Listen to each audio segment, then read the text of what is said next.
Did you know Variety, the children's charity, is the entertainment charity started by a group of show business people who found an abandoned baby in a theatre way back in 1928. These kind-hearted performers raised so much money to help the lost child that they began helping other children, and Variety, the children's charity, was born. Read the full story and support the entertainers charity that supports kids in need today. Visit variety.org.au. You're listening to the School of Hard Knock Knocks podcast with me, Maury Morgan. Ladies and gentlemen, your next comedian. Shouldn't drink on an empty head, you know that, don't you? That is the shittiest heckle I have ever heard in my life. Everyone in this room is now dumber for having listened to it. What's a bucket list?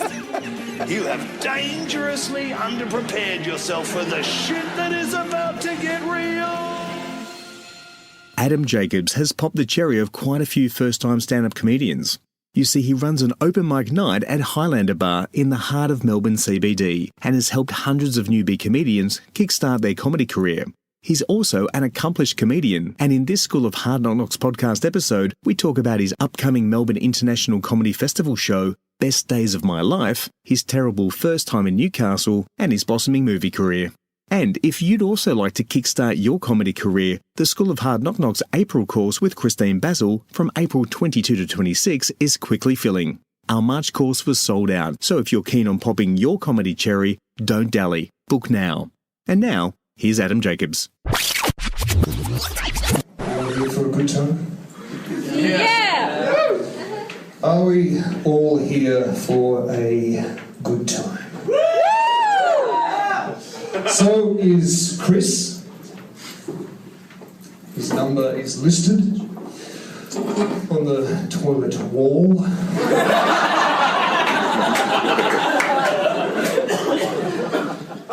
Along with his address. But according to Google, it does not exist.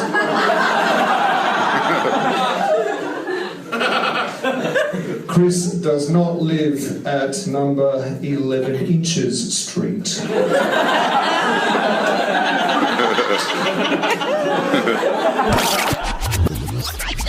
Good morning, Adam. How are you, mate? Oh, I'm very good, Maury. How are you, mate? Oh, good, good. Thanks for taking the time out of your busy schedule and talking to me, about your show that's coming up.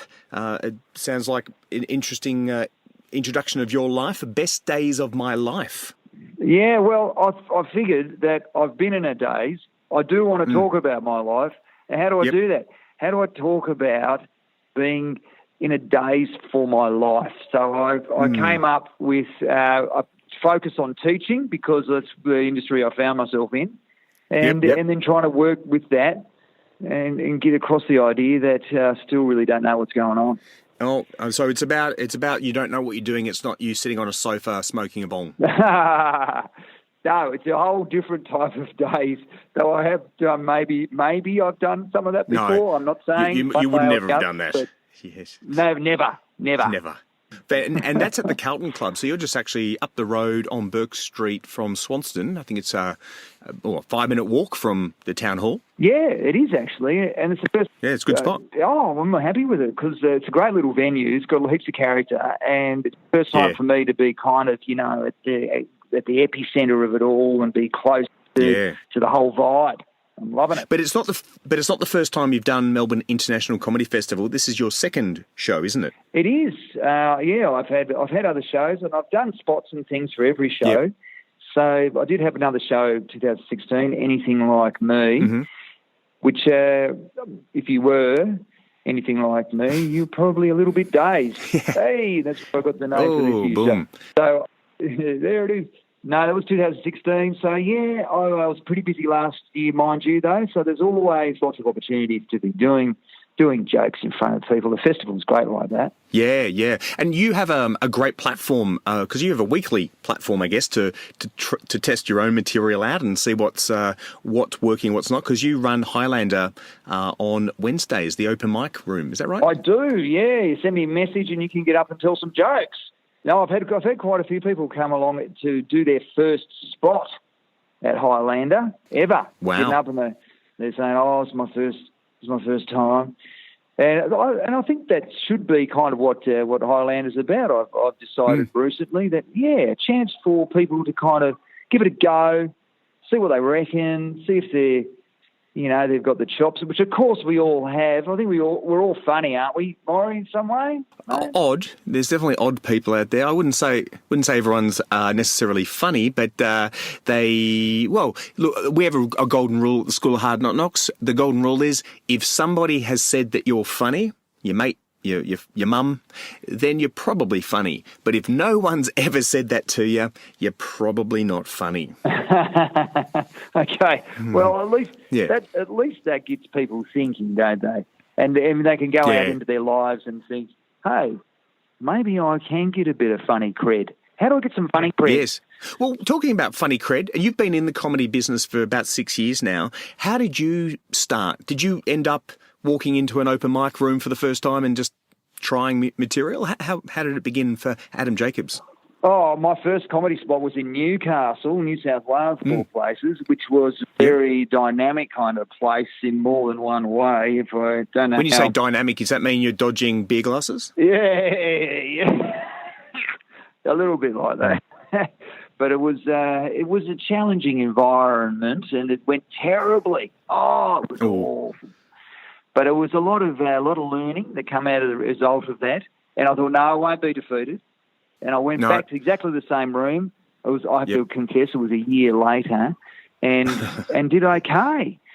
So that was a new material or same material? No, totally new material. So I made a rookie mistake. I went up and thought, I went online and wherever else thinking what other people were doing was sort of the standard for comedy. And I thought, I'll have a go at that. Instead of actually going up on stage with the type and the style of comedy that I think's funny, So then I went away and I thought, I've got to find a way to sort of do what I want to do inside my heart. So then I went away. I looked for people who were, who were kind of doing that sort of stuff that stylistically that I liked. Yep. And I said, I've had a few aha moments where it was kind of like, you can actually get away with doing that sort of thing on stage. I didn't know. I was very ignorant. As soon as I found a few role models, I was like, I'm doing that. Perfect. So then how would you describe your style of comedy? Well, it started off being like I like short jokes. I kind of a bit observational. I do a bit of pullback and reveal. I do like that sort of stuff. I love a bit of wordplay. In many ways, I mix my jokes up with stuff that's got a few layers and then some other things that are pretty dumb, actually, and pretty kind of lowbrow, just in terms of, they're not very complicated. But I love it. That's the thing with wordplay jokes and one-liners. You just got to go bang and get a bit of laugh happening, as quick as you can. Yeah, right. You're a very animated man, and I imagine that comes from a bit of your acting background as well, because you've been in a couple of independent movies as well. I have made 2 feature films and a couple of short films, just independent productions, because I just love the idea of telling a story. And I do have a bit of storytelling in my act. It's not just all punchy one-liners, which of course I love. I just love them. But I do, especially this time around, because I'm talking about my life as a teacher, which is sort of the daytime gig for me. Right. But also I'm talking about IVF, which my wife and I are going through at the moment. Right. And I talk about just general midlife strife, which manifests on my face as a pair of really dodgy sideburns. Yeah. Well, you didn't get the convertible, you got the sideburns instead, eh? Yeah, that's good. I like that. Well, I know. Look, IVF, I've got a friend who's going through IVF at the moment. Maybe you're sitting beside him at the clinic. It's an expensive program, so it's either IVF or a midlife crisis. You don't get a choice. Yeah, that's right. Pretty much, very similar. I've managed to double barrel them, so I'll deal with the consequences of that. That's why I guess that's why I need everyone to come to my show. Come to my show. Let's put an ad out there. So for someone who wants to see best days as in DAZE of my life, what are the days that they can come and see you? Well, I kick off on the 28th of March. It's March, which is the very first. Far away. It's the first day of the festival. Yeah. and I'm on pretty much every night up until the 11th of April. It's at 6 p.m. It's at the Carlton Club. On Sundays, it's at 5 p.m. On April the 4th, I'll give too much detail now, April the 4th, there is no show because the club has other things going on. So, yeah, every night, 6 p.m. basically, and you can just go online, search Adam Jacobs, Best Days of My Life, D-A-Z-E. That's it. Yes. Witty. And you'll see. No, I've got wordplay in the title. I reckon It's nice. That's worth 3 stars at least. From the Herald Sun, definitely. Well, look, I think you have to... I think the challenge, isn't it, that you have to create your title of your show months and months and months before you even write the material, which is a lot of comedians' problems. It is.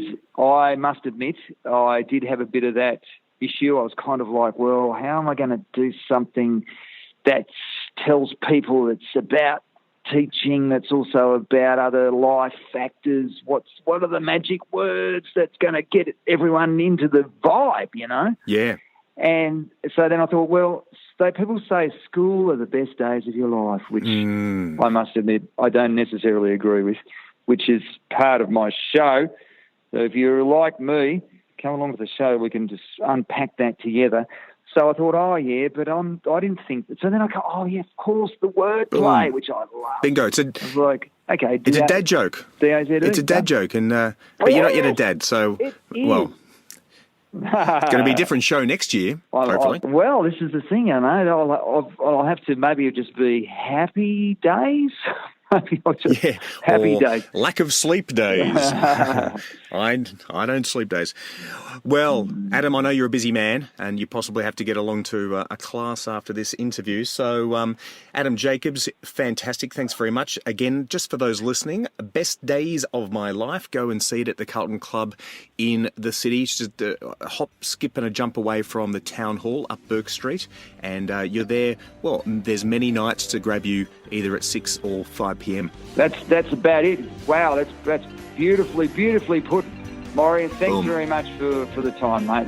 It's really great. You're welcome. Thanks, Adam. Bye.